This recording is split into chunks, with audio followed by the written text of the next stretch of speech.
Welcome to the Blooming League of Original Podcasts.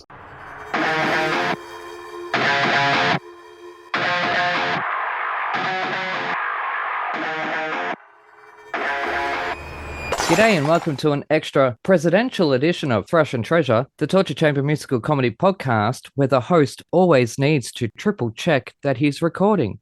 And speaking of, wait, where was I? All right. And speaking of the host, I'm Aaron, and I'm joined as usual to spread a little sunshine with Spencer the Broadway Spy. How's it going? It's going great, Aaron. Nice and sweltering here in New York City. Oh, really? Oh, I'm freezing my bits off here in Melbourne. Like, it's so cold, but not snowing. There's not even that payoff of snow. But anyways, have you seen any good shows lately? Yes, I just saw Back to the Future. I wholeheartedly recommend it, as well as Alex Edelman's new stand-up hour, which is on Broadway until August 19th, just for us. Really enjoyed both of those. Yeah, awesome. Anything else in particular you may have seen? Oh, and of course, I just saw a wonderful off-Broadway show called Eisenhower, This Piece of Ground, starring Tony winner John Rubinstein as Eisenhower. He is incredible. Oh, from Angel. Um, You didn't watch that, did you? That's why there was an awkward silence. no, I don't watch most of the old things that you talk about. I know. I think you were only 2 when it ended. Yeah, but also my favorite television show is The West Wing, so we can't really use that as an excuse. Yeah, you can't use that as excuse. And I was like walking around singing the Laverne and Shirley theme the other day and Green Acres and all these old theme songs that weren't on TV when I was born, though I watched them in reruns growing up. That's how I know them. Anyway, so this play you saw, Eisenhower, This Piece of Ground. What was the set like? I always love to know about sets. Was there a set? There wasn't a band on stage, was there? Well, there was not. The theater for St. Clement's is in a church, so like Yep. the auditorium itself is kind of cool. But the set, it's a typical, living room. It and at the back of it is a large screen for projections, which I Okay. thought was used really, really well. Gave you some more information when he talked about a person, their picture went up, which for me, who was not alive during these events, was nice because then I can visualize the people better. A lot of chairs on the set. There were maybe 7 chairs, and for a one-man show, at the beginning, I was like, "Oh, he's not going to sit in all of those." He does sit in all of the chairs. Is that shade? Are you throwing shade at the great John Rubinstein? I'm not Okay, good. at all. You're lucky. I was just like, "Oh, that's a lot of chairs for a show with one dude in it." One legend. Exactly. Yes. Anyways. And was it compelling? Was it good? Was it well acted? Was it well written? Was it well directed? It was very Yeah. compelling. My favorite television show of all time is The West Wing. I've Yeah. always been fascinated by presidents and the White House and all those things. And I really, really enjoyed this play. A lot of one-man shows recently have been going the 90-minute no intermission route. I really liked that this didn't do that. It had an intermission. It was you got to sit and think and discuss the work in between it, which is my favorite part about intermissions. I normally go to a show with a friend, and so you're able to discuss what you've just seen. And I think that for this was really, really great. Yeah. And I really enjoyed the show. Yeah. Awesome. Well, anyways, guess what? What? We have another legendary diva with you in the Oval Office today, so I better tumble into my morning gloat because we've got magic to do and there's no time at all to get through this extraordinary list of glorious credits amassed into the corner of this sky. So I guess I'll miss the many simple joys and only celebrate the ones we loves on and on, like that kind of woman who ain't getting away with murder. So try and arrest me, officers of Dragnet, Ironside, Hawaii 5-0, Mod Squad, Robocop, Matlock, Bones, as in Barnaby Jones, Closer, Diagnosis Murder, yes, NCIS, L&O, NYPD, and CSI. So CSI do and say, can you see, as we put our eyes on how this piece of groundbreaking maestronomical talent has made amber waves in his race to the windy China beach in an ocean-sized conspiracy of lovely work. So from the wicked beaches of Oz, I Camino waltz a huge Aussie all together now. G'day and go crazy crazy like a fox as we welcome to the family and torture chamber to this 5-time Tim Minear collaborator when it was high tide for a feud with Betty and Joan. So call 911 tomorrow and don't lose your head because neither is an angel. And our guest is a Superman going on new adventures with Lois and Clark, animated adventures with Superman, future adventures with the Legends of Tomorrow, and invisible adventures with Wonder Woman on her flying love boat, plus prescribing to one of 80 or so doctors alongside that other Wonder Woman, RuPaul, in AJ and the Queen, Quincy MEER, and Charmed, plus House, Dirty, Sexy Money, Greg, 21 Grams, The Young and the Restless, Brothers and Sisters, Girlfriends, and Friends, The Last Friends, which ended its embryonic journey with twins and an audience of 1 billion gazillion people. So pivot and get off the plane and into the torture ship Enterprise as this old boy and the young Nightingale voyager across Broadway on a Star Trek with this legit legend who left his legacy with the burly fools of Wonka's Chocolate Factory, where the sugar cane mutiny court marshal M. Butterfly has a nice ragtime, plus The Children of a Lesser God, which won him a Tony Award, plus today's chosen musical twice. But I have a hunch you can see him until the 20th of August as he turns from counselor at law to president of the White House, as in Eisenhower, this piece of ground. So Rosencrantz and Guildenstern are dead excited to battle for the Pentagon Papers with this acting, singing, directing, and composing Prince-turned-King of Broadway. It's the extraordinary Sir John Rubinstein. Yay, welcome to the torture chamber. How are you going? Well, I'm exhausted after that. Gee, that's amazing. That's not even the full thing that is going out there, John. Oh my God. I could not fit it all in. I am gobsmacked. That was really something else. Congratulations on doing that. Thank you so much. Your career is something else. Goodness gracious me. And I'm reading through all these titles and I'm like, I have to cut this thing out. I have to cut this thing because there's just no time at all. And because we've had Tim Minear on the show and he sort of helped me in the past as well. Oh. And I noticed you've worked with him 5 times. Now, Spencer, you organized this meeting today, or this interview. Did you know this before you sent the Tim Minear episode as an example of what our show is?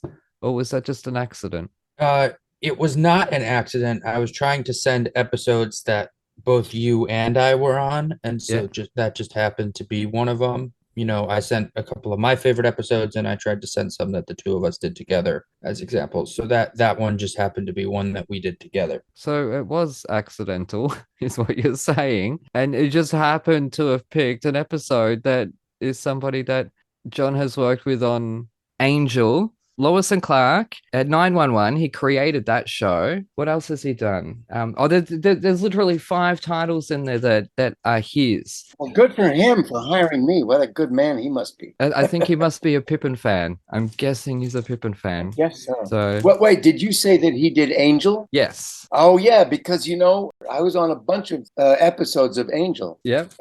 And my final one, I was a terrible, terrible guy who wanted to kill Angel and everything else. I was a big CEO, horrible man. I had this beautiful assistant, and at one of our board meetings, we're all sitting around a table, and she is sitting there, a few seats down from me, and suddenly a little blade comes out of my chair and lops off my head, which rolls down through the middle of the table. And one of the executives sitting there has a line written in the script that says, well, I guess he found his corner of the sky. Yes. Then the producer introduced himself to me and said, yep, I've been a Pippin fan. I wanted to get that line in there. I said, well, thanks for, killing my character and ending my run on this show. Oh, look, don't be offended, John, because as Tim Minear was on our show and we shit-stirred him about, there is a lot of blood on his hands. You are one of many. But if you were listening closely, you would have noticed I said, and don't lose your head to Morrow, because neither is an angel. Oh, look at that. You're amazing.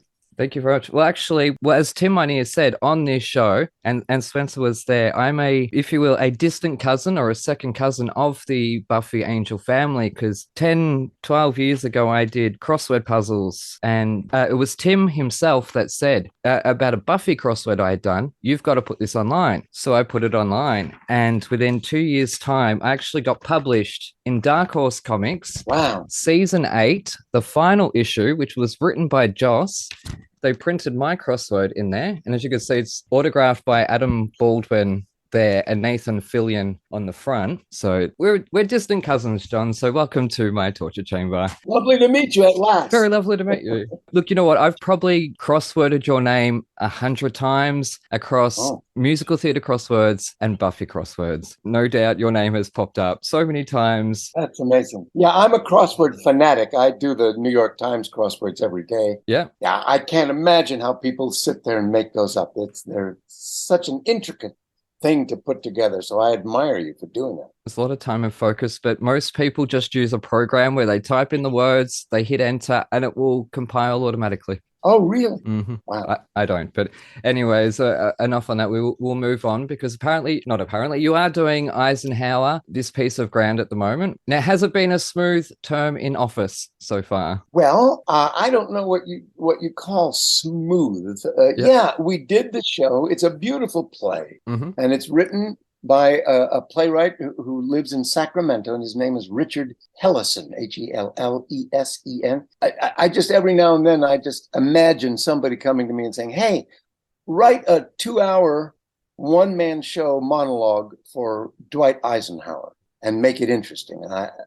And I would shoot myself before I would even attempt to do it. Yep. And he did it. He found a way to make Eisenhower walk on stage.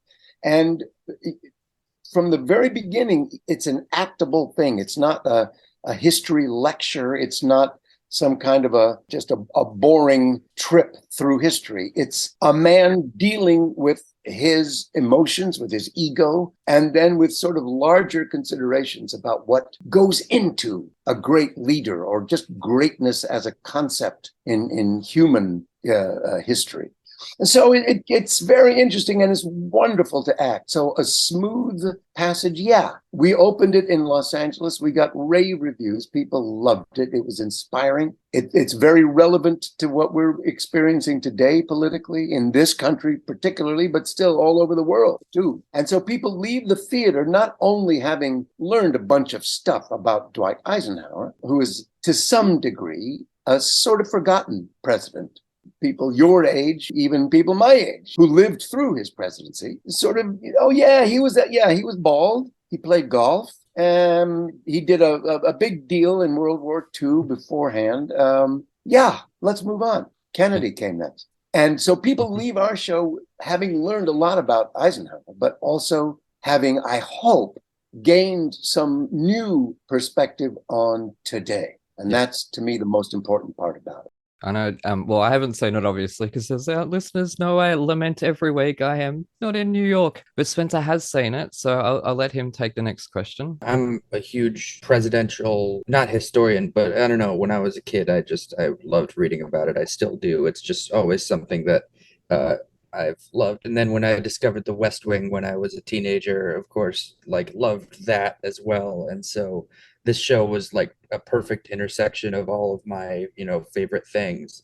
And it was just, I loved it. I brought my friend and it was fantastic. I've sent like 3 people there since.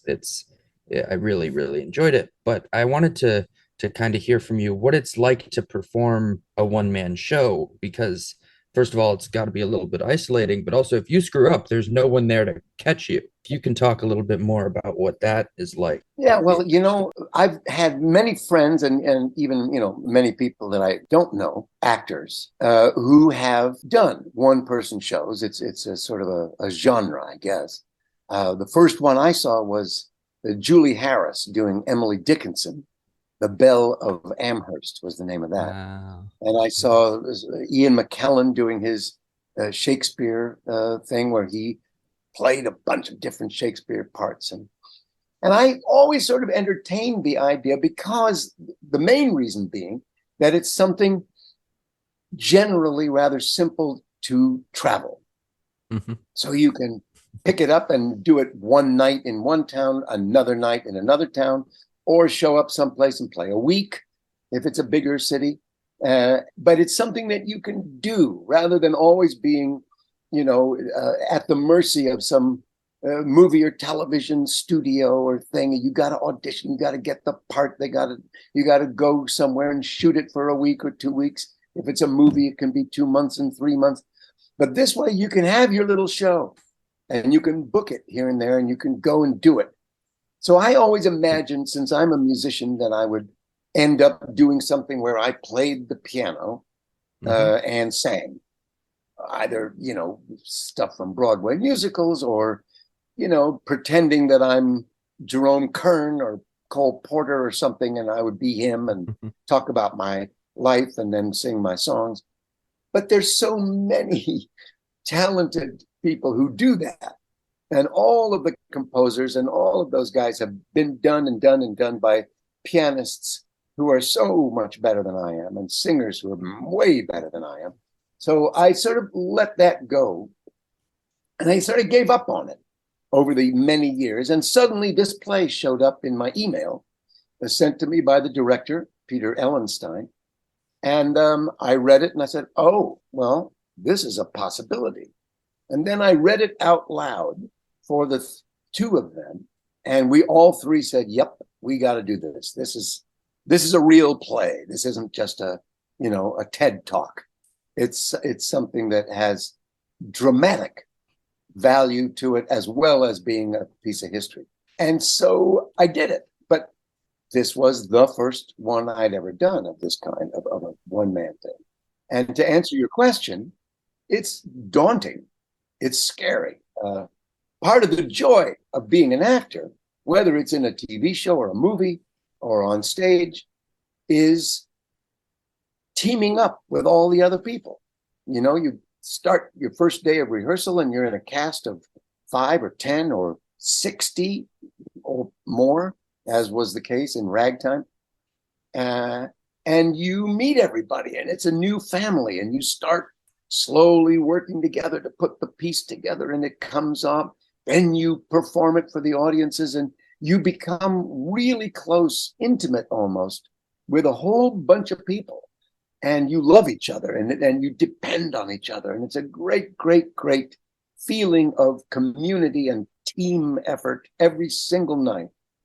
And that's the same on a movie set, too, with the crew and everything. You're all working towards this one little moment that people will sit in their chairs in some movie theater or on their TVs, and they'll watch it, bang. But that little thing that happened was the work of maybe 200 people, all coming together with their particular crafts and skill.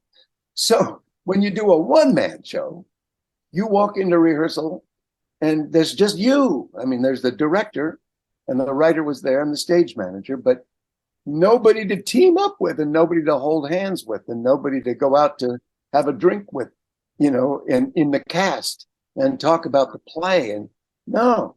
So it's lonely. It is lonely. It's concentrated. It's good work. It's fulfilling. And this particular play gets the audience very, very involved. They sit there quiet.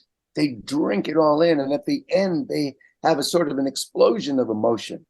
And that's all because of how the play is structured and written. And so it's tremendously fun to do and rewarding. But I walk into that theater, I go into my dressing room, it's just me, and it's lonely, and it's a bit scary sometimes. Also, acting is about reacting. Yeah, I have nothing to react to. Yeah, that's it. Does it become a fine line then between acting and speaking to the audience, like doing an oratory, if you will? I guess so. Not really, though. I mean, the way it feels to me is I'm the character in the play. I'm, in this case, Dwight Eisenhower, and it's on a particular summer's day in 1962. And he comes into his sort of, veranda room there overlooking his big backyard with a golf green on it. And he is having a particularly upsetting day, having read something in the New York Times that hurt his feelings, hurt his ego, hurt his sense of himself. And he gets on the phone and he talks about it. And then he turns on a tape recorder and he starts, which was there because he's recording for his editor his book about his presidency. Okay. So that's why the tape recorder's there. And so he starts recording basically a stream of consciousness talking about this article in the Times that has pissed him off. And that leads him into talking about his life. So it feels very organic. It doesn't feel like oratory.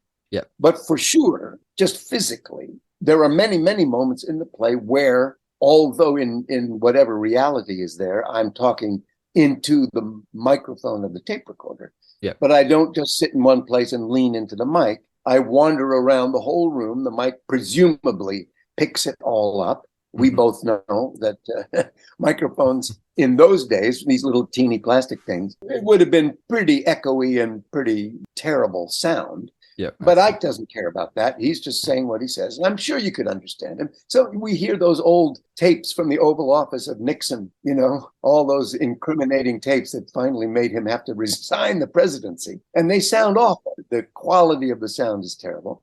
So, yeah, there are many times where in a sort of almost Shakespearean style soliloquy, although I'm still always recording, I'm still talking into that machine, I do end up facing the audience and sort of talking out like that, revealing myself, my thoughts, my feelings. And that's a little, it's, as you said, it's a fine line. It's a little break with reality, but of course it makes the play work. It would be stultifying if I never did that. Well, and I thought as well, the projections in the back really added to the show a lot for me in terms of context. Yeah, that was a great idea by the director. Again, how do you stage a one-person show, especially if it isn't one where you're changing costumes or changing characters and you're running around and you're doing all kinds of fun and interesting stuff. You're just some old guy talking. What do you do? And of course, that was a great idea by Peter Ellenstein, and Joe Huppert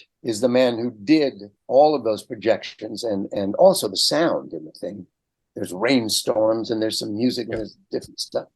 So every now and then while I'm talking, you see in the background projected whom I'm talking about, my family in the earlier part, and then Joe McCarthy, Douglas MacArthur. There are many, many, many pictures. And that helps the audience, I think, a lot. Awesome. Oh, we've got a few more Eisenhower questions later, but we're going to quickly move on to the middle now. The Rockstar Rider question. Now, you are a bit of a rock star, let's face it. Well, I actually had a rock band for a while. I was the keyboard player for a band called Funzone, Funzone. Look it up. You can, I think, find it somewhere buried in YouTube. Oh, wow. Funzone. We recorded an album for Polygram Records back in the 1970s, and we rocked. We were good. Oh, wow. Well, if you could pick your ultimate rock star rider, like anything crazy over the top, not water, what would you put in the ultimate rock star rider? Ultimate. We want like a menagerie of animals or something crazy. No, I would want an espresso coffee machine in my dressing room. Hallelujah. Yes, I am so down with that, even though it's hot water. A good one, not just an easy peasy one. Yeah. One where I could grind the beans and come up with really strong stuff. Yes. Oh, goodness gracious. Spencer doesn't drink coffee. That's not true. I drink very little coffee. Well, okay. Apparently you do drink coffee, but you're always telling me off about the amount that I drink, which is about 5-6 cups a day.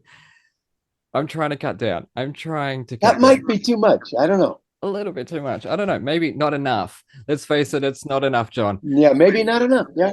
Not enough coffee. But anyways, we're going to move on to the metal now. And Spencer, you chose the metal album this week. And is this the first time you've chosen a metal album? Yes. It is. Oh, wow. Congratulations. And for the listeners at home, as I mentioned earlier, Spencer booked our extra special guest today, John. He organized this episode, even though I'm hosting. That's another matter. And he picked both the musical and the metal album. So we can say, congratulations, Spencer. You are officially producer, not just a co-producer of this show. You are now officially a producer of this episode, at least. He says, well, ignoring the 10 episodes of the other show that I produced. Yeah, but I'm talking about you being a producer of this show. Oh, yeah. After however many 20-something episodes and numerous ones of those being co-producer credits. Now, the point was, yay, congratulations, Spencer. You are officially a producer of Thrash and Treasure. Anyways, You chose Ghost. feel like I've done 7 million episodes. Anyways, I'm gonna read a review because you picked Ghost, a band called Ghost, and their album Prequelle, which I want to know why wasn't that their first one. Anyways, alrighty, I'm not gonna read it all because we're running out of time, and quite frankly, I'm on strike. So when Spencer first decided to ghost me, it wasn't anything new. Well, the album was, but never mind. So I pressed play on the Spotify and the overture started, and the barely audible ring-a-ring-a rosy rhyme wasn't as creepy as it could have been, if a little louder. Rats then started, and its blend of campy hair metal mixed with 90s grunge left me going, ah! But as the album progressed, my attention kept floundering. With Rats, my head was bopping, but the rest of the tracks feel drawn from the Chris Martin playbook. Sure, they're moody, often kind of dark, but certainly not metal. So to cut a long story short, a part of this album I appreciated. The campier moments especially lived up to a ghoulish vibe as seen in the band itself, but the more serious moments were more like a Pepper's Ghost, leaving me cold with unfinished business. Rats. The lower end of 2.5 stars. Really? Yeah, look, it started off, as I mentioned in my review, the camp was really very much in one song. The rest of it was a little bit middling, placebo-ish kind of sounds. I felt a little bit of Coldplay.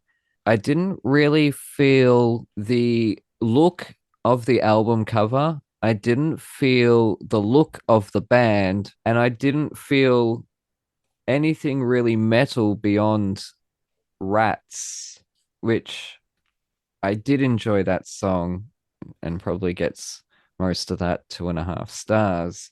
That was fun and camp and silly. And it also was #1 for 7 weeks on the hard rock charts on the billboards. So that's a pretty good effort. I appreciated the instrumental tracks because I always love a good instrumental, but it just seemed a bit emo to me, I guess. The package that you're selling, and I know you can't judge a book on its cover or an album on its cover. That was the whole point of doing those when I first saw the cover jokes, was to point out that you can't judge a book on its cover or an album on its cover. But I kind of feel like they've got a strong branding there visually that didn't match up with what was on the album. And so it left me kind of, I don't know, it left me kind of cold. I appreciated the symphonic moments though, like having strings. That was nice, but not enough, and not enough metal. It wasn't metal. Do you hate me? No, I mean, there's one song on this record that I really, really love, and that's Dance Macabre.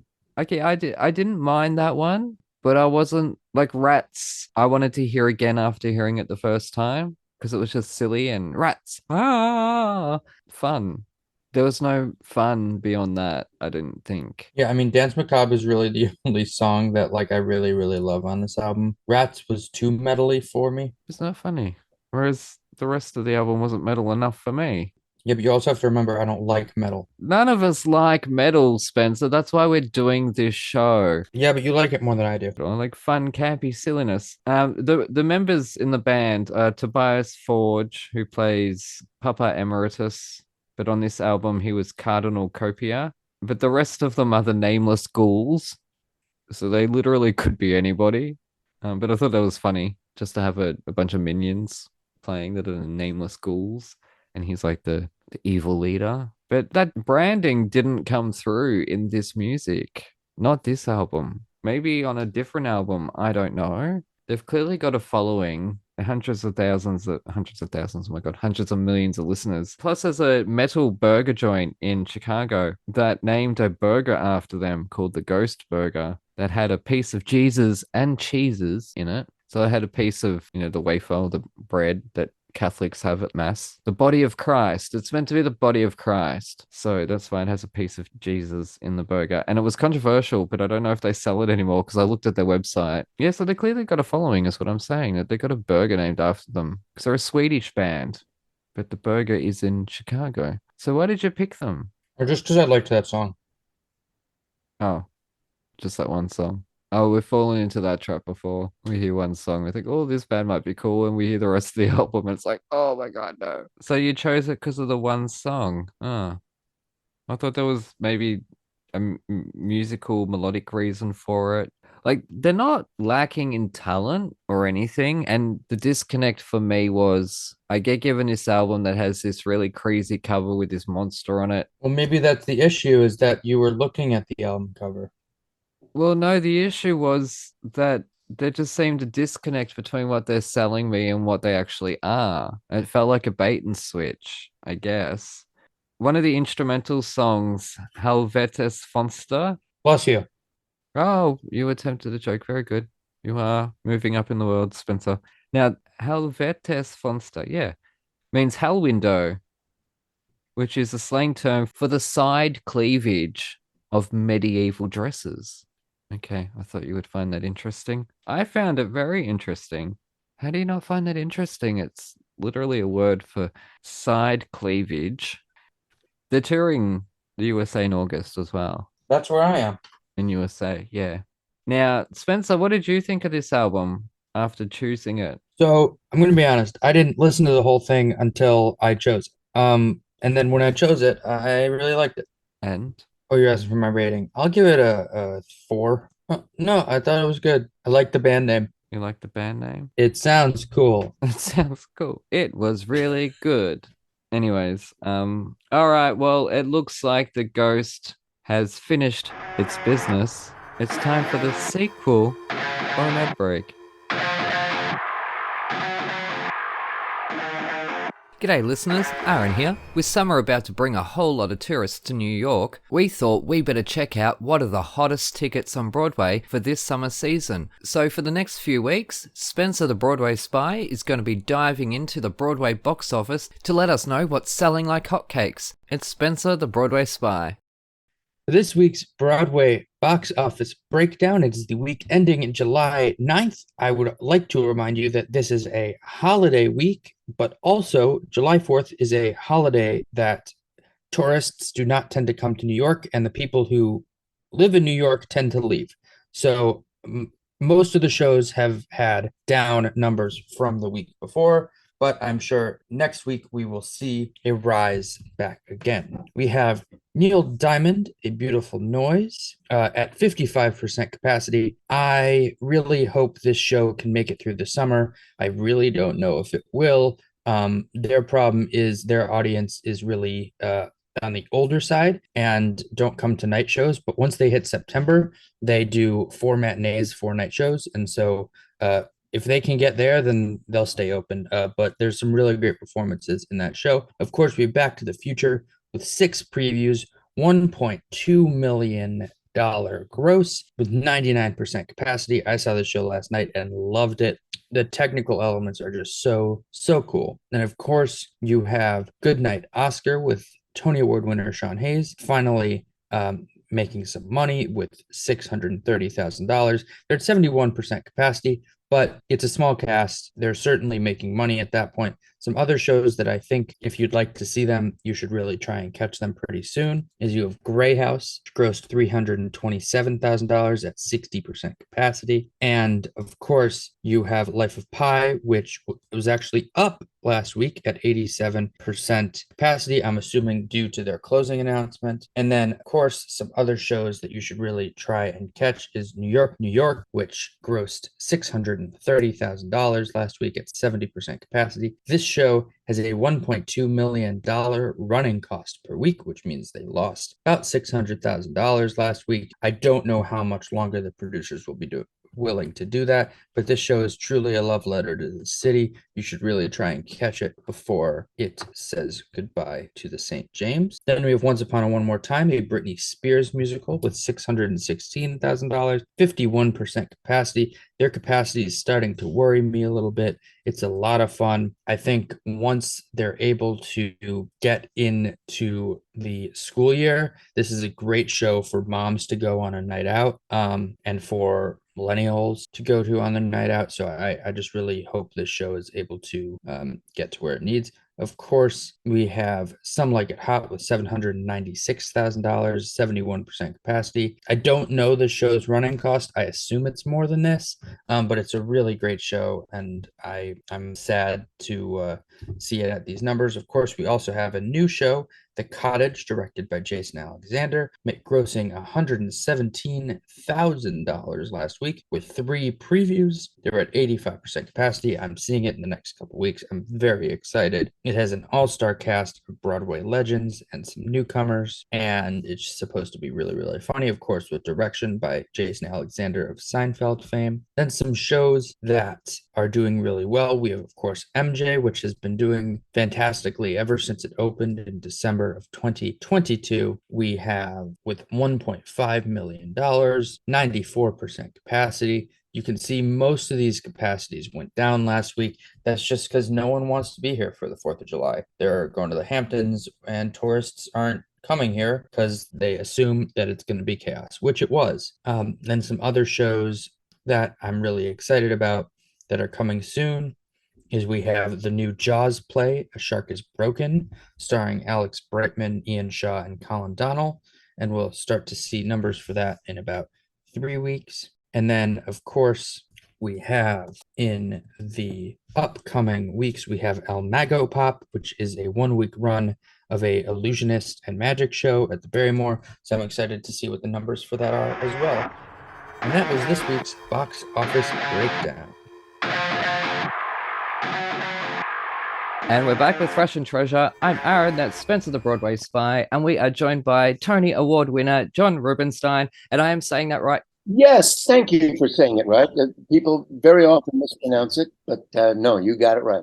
Okay, that's all right then, because there is the young Frankenstein joke of Frankenstein. Yeah. And so I always just make sure, just to clarify. And one thing I found interesting in your resume was your experiences composing TV themes. But you did China Beach. I remember China Beach. I was maybe 3 or 4, but I remember that show. Excellent show, wasn't it? Yeah. I don't remember if it was good or not, but I remember it. Oh, yeah, it was. It was very, very good. Yeah. And were you in it? I should know that. No, I was never in it. No, I only wrote the music. No, I didn't think I saw that. Yeah. I just thought that was really cool because we had David Newman on recently, film composer, like legendary, the House of Newman. One of the great Newman family. Of the Newman family, that's it. Like composers is something like, especially film and TV composers is something that I'm big on myself. I have great memories of Melbourne and Adelaide and Perth and all those places. Oh, wow. Yeah, no, I'm in Melbourne, so. I was there in 1964. Oh, no, that was 23 years before I was born. My parents weren't even married then. My father was a pianist, and he was giving concerts all over Australia and New Zealand. And we were staying in a hotel in Sydney. And just at that same moment, the Beatles, who were just beginning their life, were touring Australia as well. And they were a huge worldwide sensation. And they happened to be staying in a hotel across the street from our hotel. Oh, no, the crowd. And the crowd stood on our side of the street looking up at their hotel, screaming, John and Paul and blah, blah, blah, you know. And then a bunch of conservatory students from the music school were mad at the Beatles fans because Arthur Rubinstein was in town. And so they lined up on the other side of the street, on the Beatles hotel side, with signs saying, Rubinstein, Rubinstein. We like classical music. And they sort of shouted at each other, and Time magazine took a picture of it, and it was sort of featured as this funny war between Beatles fans and Arthur Rubinstein fans. Oh, that was a funny memory of Sydney. I swear my mum has told me a story about being in a crowd when the Beatles came to Australia. Oh. I don't know if that was in Melbourne or Sydney, if she went up to Sydney for it, but my mum possibly could have been outside the hotel. Might have been. As one of those screaming fans. So who knows? Goodness gracious me. I'll have to ask her about that. But anyways. No, okay, so I found out from my mum what it was. When they were in Melbourne, they were staying at the Southern Cross Hotel. She was working across the road from that hotel and had to also put up with the crowds outside screaming after them. Whilst it wasn't what I thought it was, like the memory I thought it was, I actually thought it was funny that her story paralleled John's in that same way of being stuck across the road from the Beatles with a huge crowd in between them. But anyways. We'll move on to the musical now. And this week we came of age with Pippin. So with the iconic original Broadway Pippin holding court, Spencer will quickly read his review. We'll see what he thought of this beloved musical, and it is no pressure at all. Spencer, remember, we have John sitting right here in front of you, watching you, listening. I'm just gonna switch tabs from Zoom so I don't have to stare right at him as I'm reading it. It's a torture chamber. But yeah, this was my first exposure to Pippin. I had heard the first song like once or twice, and then funnily enough, if you watched season 2 of Schmigadoon, I heard a parody of it. So like this is my first time listening to the album the whole way through or doing anything to do with this show. I knew that Bettina Miller was in the revival, and that's really all I kind of knew about the show, other than, you know, it was Stephen Schwartz's second big hit, you know, and I really, really love this show. I've loved Stephen Schwartz's style for years, and this just like was the perfect version of that for me. To me, it felt very experimental. And, you know, the circus stuff, very interesting story that I'd love to see someday on stage. But, you know, with this, you know, cast and these songs, it's just something unlike other things that I have ever heard. I lost my spot in my review. There we go. Oh, my favorite song in the show was the second song, Corner of the Sky, sung by the man himself, which was interesting because it was kind of, you know, ballady, and that's not normally my favorite parts of shows. Sometimes I feel like they're a little snoozy or there's a couple too many of them, but I really, really loved that one. You know, Stephen Schwartz writes great ballads, and to me, he is one of those composers who has the perfect ratio of ballad to not ballad. There are some composers who do too many and some who do too few, and I just thought that this show was like the perfect version of that. The finale of this show was like it felt very like Broadway finale to me, and I really was just like, oh, this is, you know, what I think of when I think of just like a really great finale. And so I really, really enjoyed listening to this album, and would love to see a production of it whenever it comes through New York again, or you know, regionally. I didn't say that word correctly. Regionally. There we go. I'm shocked. I actually didn't expect you to like it. Even with John here, I thought this would be too 70s for you, because it is very weird, let's face it. And it's not really when it's a linear, when I said to you before, it's like from start to finish, but it's not like the traditional Broadway musicals that people were getting at the time. So was it polarizing for audiences because it was quite strange when it came out compared to what was there? Polarizing. I don't know if I would use that word. No. Yeah. No. It appealed to people, yeah, on a very basic level. When we opened it in New York, the critics did not like it very much. Yeah. It got sort of middling reviews. They loved the work of Bob Fosse, who was the director and choreographer. He won 2 Tony Awards for direction and choreography. They loved Ben Vereen, my co-star, who was amazing as the leading player, who won the Tony, Best Actor in a Musical. Everybody loved Irene Ryan, who was my grandmother in the play, and she had been Granny on the Beverly Hillbillies on television for many, many years before that. Of course. Yes, that's where I knew the name. So people loved seeing her live for the first time, doing her big number. She was great. She stopped the show every night. The beautiful Jill Clayburgh played the widow with whom Pippin falls in love, and she was wonderful and became my lifelong friend, whom I miss to this day. And the great Eric Berry was the king. So the people loved the cast. They loved the show. They liked the music, not the critics. The critics were middling on the book, the music. Certainly on me, nobody liked my performance very much. Oh, really? What? And Bob Fosse and his work, and the beautiful sets by Tony Walton, and the lighting by Jules Fisher, and the costumes by Patricia Ziprot, they all won Tonys, and that was sort of the big thing about Pippin. But then Bob Fosse said, hey, wait a minute. The audiences are loving this show. The critics sort of gave it a half-assed kind of review. So let's do something that's never been done before. Let's make a television commercial for our show. That had never been done. Now it's constant for every show, but it never had been done. So he got Ben Vereen and two of the lady dancers in the company, Pam Souza and Candy Brown. And they had a little moment in the play where they danced, just the three of them, no words, no plot, just a special little Fosse-ish kind of dance. And he filmed that from many different angles, very artistically, because he was a great film director. And they issued that. They just played it. You heard the music. You saw them dancing. And at the end, the announcer said, "You've just seen 60 seconds of the new musical Pippin. If you want to see the other hour and 45 minutes, come to the Imperial Theater."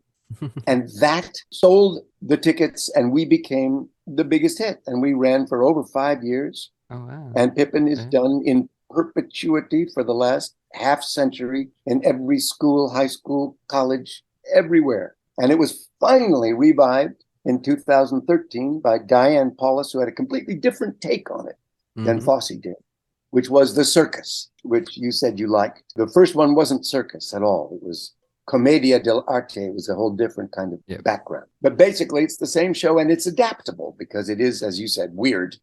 And I got to play Charlemagne. I got to play my own father, Pippin's father, in the revival. So I toured that all over the country and to Japan and to Amsterdam too.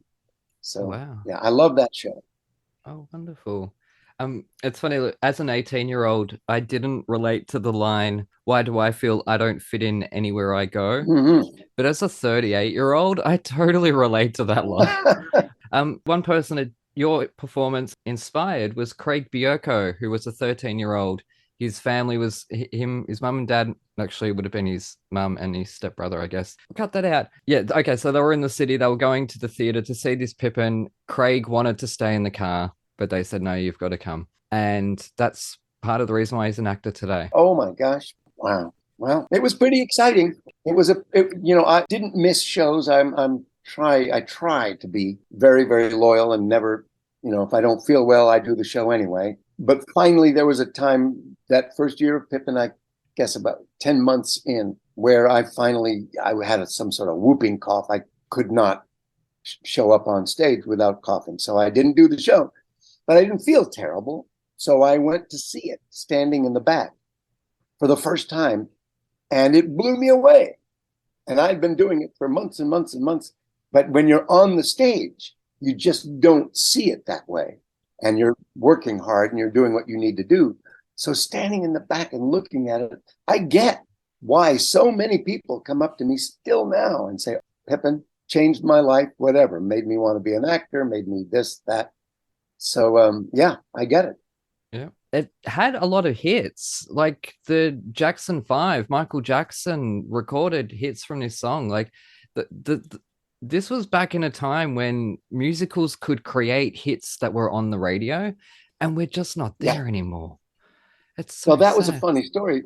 When we were about to open in Washington, D.C. at the Kennedy Center, which was our out-of-town tryout before coming to Broadway, the producer lost a bunch of money. Not lost like he misplaced it, but one of the backers that had promised a certain amount of money suddenly reneged and said, "No, I can't do it." And so it looked like the whole thing was going to collapse. And how, I don't know, but somehow Stuart Ostro, the producer, got Motown Records to contribute that amount of money and allow our show to go on. And the agreement was, if they put that money in, they got the rights to the cast album, which they never did. They didn't record Broadway cast albums. So they did. And I always brag to say that I am a Motown recording artist. You are. Because I certainly am. But that's why there was a direct line to Michael Jackson and the Jackson 5, and they recorded a bunch of our songs. Oh, wow. I had no idea about any of that. So I'm glad I brought that up. Well, to transition a little bit to ask a question that I forgot to ask before. This is a Stephen Schwartz musical, and then later you starred in Wicked in Los Angeles. Yeah. What was the experience of that show like versus, a show like this? Well, that's a sort of an amazing show. That production that we had in Los Angeles was tremendous. We had Eden Espinosa as Elphaba. We had Megan Hilty as Glinda. and many other great people in the cast. I was the wizard, which is not a huge or, terribly taxing part, but I loved it. I loved going down there every day, and the audiences went wild over that show. I had seen it on Broadway, and I had liked it, but it didn't kill me until I saw our group do it, and that's maybe a little bit, I don't know, Bias. Yep. wrong of me to say, No. but I thought that our two leading ladies were the best you could possibly get, and made that show, brought it up about 20% from what it had been in New York, and it's still running here. It's just down the street from where I'm working. It'll never close. It'll be one of those shows, and it's an amazing piece of work. It really is. Listening to it for 2 years, as I did, sitting in my dressing room, Stephen is just one of those rare genius composer lyricists who has a great dramatic flair and knows how to tell a story with music and words. He's just amazing. Yes. Anyways, it looks like the morning glow has glowing gone to an ad break.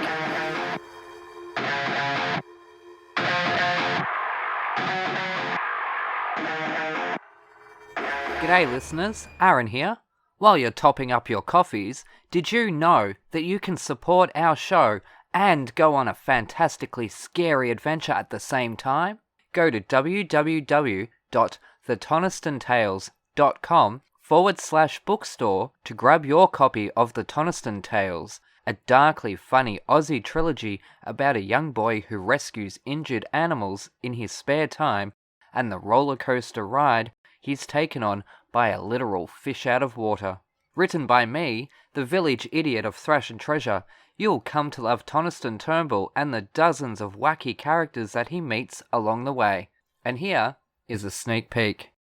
Landing with a thud that echoes throughout the whole cottage, Toniston instantly rips off the manky shoes gifted to him by Milfred and tosses them into the corner behind a blue barrel. Without a second thought, the bully races down the hallway to the backmost room of the house and leaps behind his uncomfortable makeshift hay bed, then waits, and waits, and then waits some more, until finally, what seems like an eternity later, muffled growls start vibrating through the thin walls of Cubpaw's cottage. He tries to control his breathing, but his heart is racing way too fast. Toniston ducks down further. Nothing should be able to see him, but he can't be sure they won't smell him.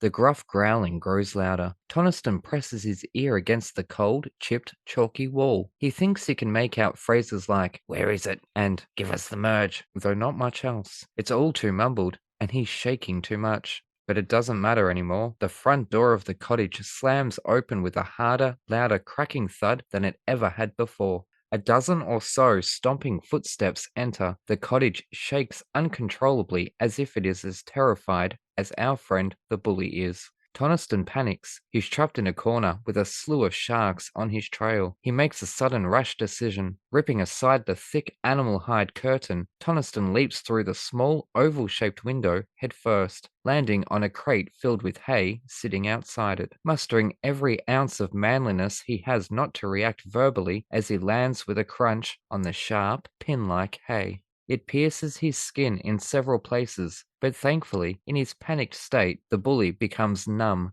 to the pain. Counting his blessings but not his chickens, Toniston struggles out of the crate by throwing his legs over and levering himself up, causing the coral underneath his feet to snap. He loses balance and tumbles. To describe the pain of tumbling face first down a steep hill of hard, sharp, deadly-shaped coral would require far too many swear words than this author would be allowed to publish, so let's just say it hurt. A lot. With one last somersault, Toniston's legs fly first over the cliff's edge. Crunch. His left hand grabs hold of the outmost jagged knob of coral. The stocky body of the 10-year-old child sways rapidly back and forth like some sort of death-defying pendulum. He gasps for air, or from shock, not even Toniston can tell. All he knows is above him a deadly coral cliff and deadlier sharks. Below him, larger, sharper coral under a sea of giant, sharp spikes of natural metal. his head throbbing and vision too blurred with bright red splotches to be able to see clearly for too long. His face is dripping with blood. It runs down his shirt front, tickling him in the process. But all he can do is swing there. It's moments like these that a boy really needs his mum. Unfortunately, while Toniston's life hangs in the balance, on Earth his life was, dishonestly, being celebrated by all at Gumbaya Primary School after news of the bully's disappearance had spread like wildfire through the tiny town, then onto the music industry before eventually reaching the wider world. Rock music fans, specifically those of Muzzletop, had flocked to the outskirts of Melbourne, leaving wreaths, band posters, and hand-drawn tributes to honour the missing son of their favourite singer. Although none of them knew the boy, many had seen him standing on the side of the stage of the band's concerts alongside Tina. Also, at the time of his disappearance, hundreds of the world's entertainment media lined the streets outside the school and, sadly, outside Tina's house. Wanting any word they could get their greasy hands on, the gossip came in thick and fast as snide, bored neighbours took it upon themselves to speculate and make up stories for their 5 minutes of fame. Inside the house, the phone ringing 10, 15 times a day from nosy TV stations, hounding the poor, terrified mother, there was no escape. And whilst Tina was never polite in her declination, still they persisted. "Call me again and I'll punch you in the nose," she promised. The school's principal, Mr. Patterson, had himself realised how cold and nasty it would look if Toniston-Turnbull's former victims didn't at least pretend to mourn his disappearance. And thus, with an added paranoia of becoming a suspect, Mr. Patterson set out to overcompensate with memorials and dedications to the boy who touched all our lives with his love of animals. Mr. Patterson felt satisfied his school's image was intact. The largest memorial from the school came in the form of a service in the gymnasium, with every student, teacher, news reporter, and local police in attendance. Mr. Patterson sought to show the world just how much Toniston had meant to the school. The service would have made the bully puke. From the awful school choir butchering his least favourite songs, to the obnoxious releasing of the White Doves, Mr. Patterson may have been satisfied his memorial service paid tribute, but Toniston is far too cynical for that. And yet, whilst hundreds of people sat on the cold plastic seats in the Gumbaya Primary School auditorium, not one person in attendance truly knew Toniston when he was around. But all alone, in her large house, the animals all shunned outside, Tina Turnbull sits with her umpteenth glass of wine, ignoring the umpteenth phone call from friends, fans, and family, but most sad of all, wondering, for the umpteenth time, what she could have said to her only child to have brought the two of them closer together. A now broken photo of Trent Turnbull and an infant Toniston, only hours after his birth, sits at her feet under the table. Tina simply doesn't care about the million tiny shards of glass cutting up her feet. She just wants her son back. And as if joined at the soul, while dangling from the lavender-coloured dead coral cliff face, somewhere in his head voice, Tina's cries are heard by the boy. His face scrunches up, but then it relaxes. I can do this. Grab your copy of the Toniston Tales from thetonistonTales.com/bookstore today. Hooroo!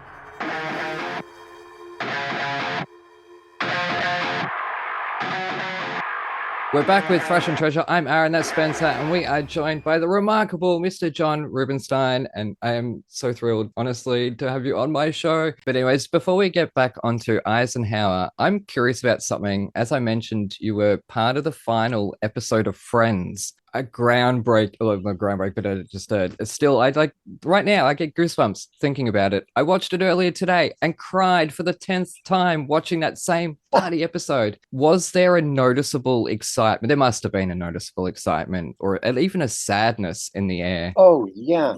Oh, it was tremendous. I was, as you saw, I had a very, very little part in it. Important. I played a gynecologist, an OBGYN doctor who delivered the twins near the end. Yeah, Monica and Chandler's twins, like small but very important. Yeah. So, but I was there for it was a two-parter, so I was there pretty much for 2 weeks. Yep. And that was a show that they recorded live with an audience. Mm-hmm. And, you still stopped and did something over again if you had to, but the audience was always there. Yeah. And they had done the show for how many years, was it? That was the 10th year, yeah. 10? Yeah. And so the audiences were generally people who just were there and they lined up and they got tickets and they watched the show. But that was the final episode after all those years. So the audience were many people of, the actors and the creators, family and dear friends, plus some, I'm sure, just total fans of the show. So there was a sort of I don't know how to describe it. It was sort of hysterical. Yep. There was a wildness about the emotions in the room. And then the actors themselves. I talked before about being a team when you do shows together. They certainly had that, not just the actors that we all recognize, but the crew and all the people backstage, the makeup people and the hair people and the costume people and everybody else, all of the producers and the associate producers, the writers and everybody. They were a tremendous close-knit family. So for them, bidding goodbye to this gigantic piece of work that they'd all been working together on for so long was hugely emotional. And there were a couple of times, I remember once, all those actresses, the three of them, right? They sat down on the couch in that set that was whatever that was. It was a bar or sort of a restaurant. Central Perk. Yeah. And they sat on that couch and one of them said, "Oh my God, this is the last time we're ever going to be on this set and on this couch." And they all three started to cry and they ruined their makeup. And so they had to stop the show and they all three had to go to the makeup room and have their makeup redone because they all had big tears and mascara running down their cheeks. And it took a long time because the makeup is always very, very meticulous on those shows. So we were all standing around just waiting for them to come back and pull themselves together so that they could get through that final show.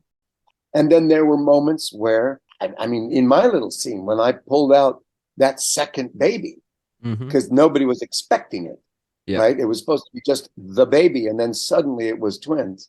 The audience went nuts. They were screaming and yelling. You wouldn't get that on just a normal episode of a show. No. But that day, it caused... And the other thing was weird. I remember you rehearse those shows, sort of like a stage play. The first day of work, everybody shows up and you read it at the table all together. And the writers listen and the producers and director, and they all, "Oh yeah, that joke didn't work. And this scene is too long and blah, blah, blah." And they work on it and they start editing and fixing it. So we all read the thing. And then it was time to go home while they were going to do their editing work. And at the door to the soundstage, a very big guard, said, "Excuse me, sir." I said, "Yeah? Can I look in your bag, please?" And I said, "Yeah." And he looked in my bag and he pulled out my script. He said, "I'm sorry, you can't take this off the soundstage with you." Yeah. I said, "Well, I'm one of the actors. I'm in the show. I play the doctor at the end there. This is my script. I have to, work on it and learn my life." "No, sir, you do not take a script off this set." I said, "Oh, all right." And I handed it to him as though it were, I don't know, 10 pounds of illegal drugs or an AK-47 or something. And I was not allowed to take my script home. Yeah. So precious and secret were the immortal words of the script of Friends. I thought that was very funny. Yeah, no, that does not surprise me at all. Anyways, I'll throw it to Spencer now because he's got some questions about Eisenhower. Yeah, so how much research do you do before you play a real life person like this? And, you were alive during his term, so did your opinion of him at the time influence anything in your performance? I can't say that it did, no. I was 15 in the year of this play, 1962. I had lived through his presidency from being a little boy into being, a middle-aged teenager of 15. But I didn't pay much attention. I was involved in school. I was doing plays. I was, working at a difficult school and trying to get good grades. And, yeah, I read the papers. I do remember the whole thing about Little Rock and the black kids who were not allowed by the Arkansas National Guard to go to school, and Brown versus the Board of Education, and all those huge civil rights moments. I do remember very, very well. And I remember the Suez Canal big thing that we don't actually bring up in our play. And I was aware of, I met him myself when I was something like 9 or 10 years old in the White House. Wow. with my parents. But, I shook his hand and said, well, nice to meet you, little fella, something like that. And so that was it. It wasn't a big conversation that we had. But no, I did not really have a very, very concentrated or detailed view, knowledge, or opinion about Eisenhower, other than that he was a good guy. And that's what everybody sort of thinks about him. Franklin Roosevelt before him and Harry Truman, they're known a little bit better because of the huge things they did. Eisenhower is known for D-Day and for being the great general in the European War, defeated Hitler. That's huge about him. Nobody remembers that he was president of Columbia University, that he was the first commander of NATO, put all those European countries together to work for peace instead of war. Nobody knows that. And then he was president for 2 terms and gave way to John Kennedy. And I, at age 15, that was my political awakening. Oh boy, Kennedy, a new era. Everything's going to be different from now on. Whatever it was before, I didn't live through the world wars. So the man who ended and sort of defeated everybody in World War II, and Truman, who very, very controversially bombed Japan to smithereens to end the Japanese part of that war, which was always a sort of a terrible blot on our history and remains so. That was then, and Kennedy was now. And then when he was assassinated, that broke, and things have remained more or less broken since that day, and when Kennedy was killed. So no, to answer your question of a half hour ago, I didn't do a lot of research about Eisenhower. And when I read this play, I, like our audiences do now, learned all of these things. I read Susan Eisenhower's book, his granddaughter, Susan, which is called How Ike Led. And it's a fascinating book because it talks about his big, difficult decisions that he was confronted with as president and as general, what he had to deal with and how he made his choices, and the good ones and the bad ones. And it's also written with a tremendous amount of insight because she was there. She was a little girl running around and riding her horses on those golf greens. And so she knew him personally very well. So that's the only book I read. I'm going to read a lot more about Eisenhower, but I had to learn these lines and get my butt on stage. So no, I didn't spend a lot of time in the library. It's interesting what you said about political awakening, because I remember for me, I was 6 when Obama was elected. Oh, Godfather, Spencer. And then I remember the first time I was able to vote was in 2020. And so very much, that political awakening, that was what it was. And so one of the most powerful parts of the play for me was how you talked about legacy and the framing of those ranking lists, which was why he was so aggravated. Is legacy something that you as an actor and as a person think about often? Legacy, like how will I be remembered? You mean that kind of thing? Yeah. No, never. I've looked through your career, John, the legacy you have got. Oh my goodness gracious me, with TV themes and acting and original Broadway. Sorry, I'm flabbergasted that, yes. Well, I've done a lot of stuff. Yes. I was very lucky to know around age 12 or 13 that I wanted to be an actor. Yeah. I knew that. A lot of people, I've raised 5 kids. Not all of them knew very young what they wanted to be, to do, to make of their lives. And although that's great because you can reinvent. I can reinvent myself today and become a carpenter if I could. Yep. You're never stuck with your earliest choices. Mm-hmm. But still, I knew what I wanted to be, and I devoted myself and I poured myself into it. And I started working professionally when I was just barely 18, and have been making a living ever since in this business, either as a composer or a director or an actor, and very much so as a teacher recently. Mm-hmm. Yep. And I feel just lucky to have been able to do it this long and to still be doing it. Tonight I've got a show at 7:00. Mm-hmm. I can't wait to get out there and do it. And Mm-hmm. I feel so lucky. That's really what it is. I don't think about my legacy. Every now and then it occurs to me that 50 years ago I did a musical on Broadway called Pippin. Mm-hmm. And I was so fortunate. That was my first Broadway show, and I got to play Pippin in it, and it turned into a big hit.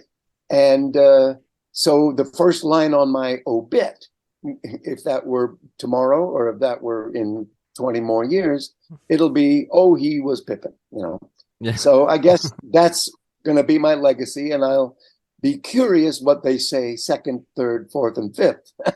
Yep, that's it. You just mentioned you've got 5 kids, and one of them is actor Michael Weston. Yeah. Now, do you remember what Michael's first film was called? Oh, boy. I remember watching it Yeah.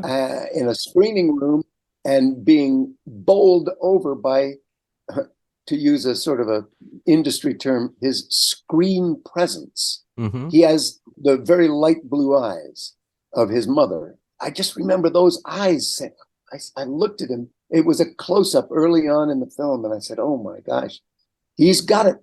He can do this." But the name of the film, I do not remember.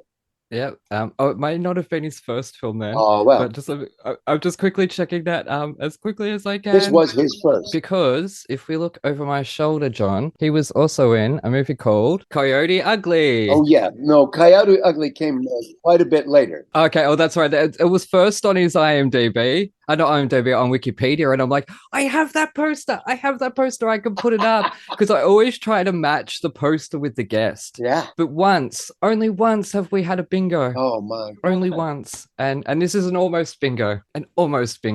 So we almost got there, but... Well, good for you. Yeah. He's a wonderful actor, and he's played a lot of different roles and parts and still does. Yeah. He's also writing now. Yeah. He's writing screenplays. He's producing. So, yeah, he got into the business, and he's marching forward. Yep.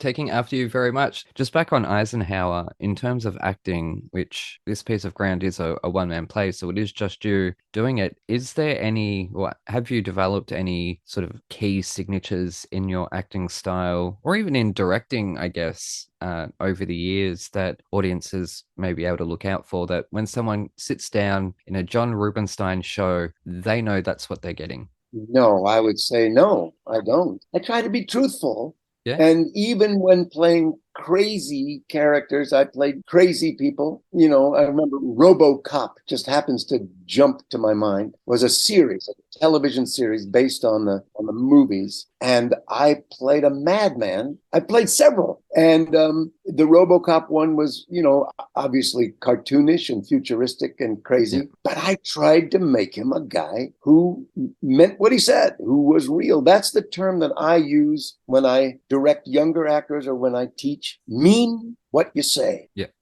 Whatever technique, I don't abide by any kind of famous style of teaching acting or anything like that. Your process, and people use those words very seriously and profound. Oh, well, the process, the work, I don't. Yep. I just try to mean what I say. And if I'm saying, I'm going to take over the world, then I have to mean that. Yep. I have to be the guy who actually thinks there's a chance of my doing that. And if I'm playing some more real person in his daily life, I try to inhabit it in such a way that it is believable. Yeah. And that's it. But that's not a signature. That's pretty much what every actor tries to do in his or her own different way.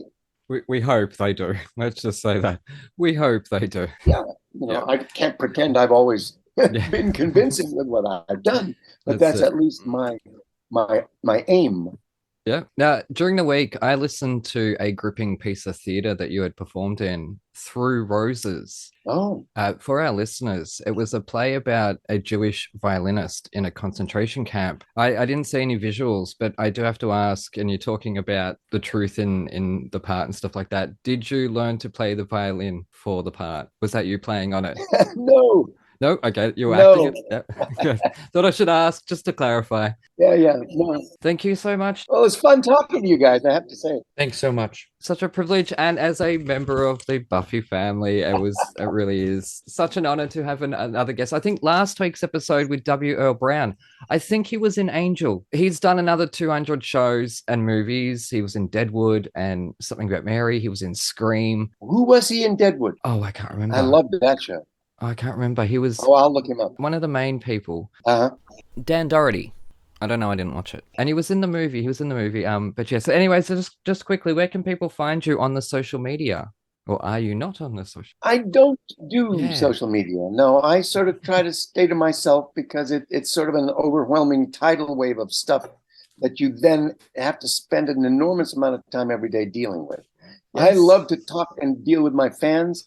After a show, if they're there, I always sign everything and I talk to them and I'll answer any of their questions. Yeah. But the social media thing, you're opening the doors to a lot of ferocious wind that you may not want to have blow your hat off. Mm-hmm. Tell me about it.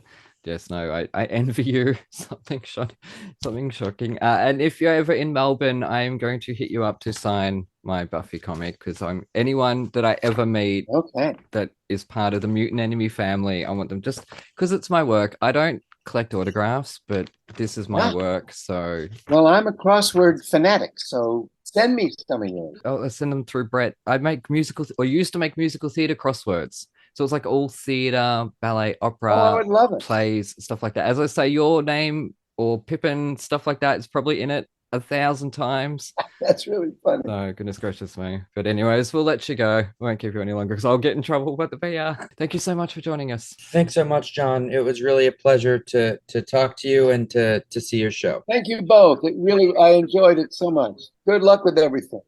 Anyways, a huge thank you to John Rubinstein for joining us for this amazing episode. We had a perfect trilogy of episodes this month, and I am utterly pleased. Anyways, a huge thank you as well to Brett for helping us with this interview. I hope we lived up to it, because working with PR companies is always scary, because, we're Thrash and Treasure. We're not the Broadway Podcast Network. We are literally a metal show. So, there's going to be a little bit of rock and roll going on here. So in awe that anyone wants to come on this show, let alone people that have inspired us all for so long, especially inspired our past guests. What? And again, sorry to Craig. I didn't mean to tell John about that. That was your thing to tell, not mine. Please don't hate me. Anyways, you can find us at Thrash and Treasure or on Instagram at Thrash and Treasure Podcast.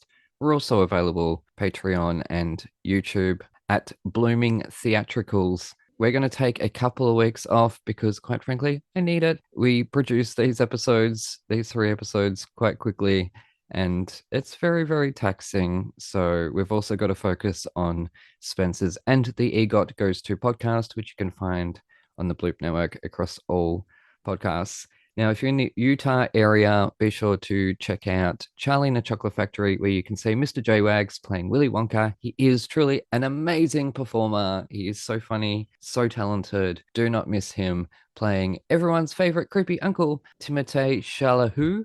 Really? Mr. J-Wags is where it's at on the Willy Wonka front. Anyways, if you're in New York City, be sure to grab tickets to Eisenhower, This Piece of Ground, which is playing at the theater at St. Clement's in New York City. It's an off-Broadway theater in a church, just like we have Chapel of Chapel here in Melbourne. And past guest friend of the show, our fairy goddess mama, Alison Fraser, has played there a couple of times recently in Cat on a Hot Tin Roof. Anyways, I'm pretty certain that's everything I meant to say at the end of this show. So to you at home, thank you so, so much for listening. You take care, look after yourselves, power to the strikers in Hollywood, and we shall see you next time for our 100th episode. Uru! Thank you. Get some sleep. I've still got episodes to edit, so. Oh, you got to work still. Yeah. Thanks so much. Like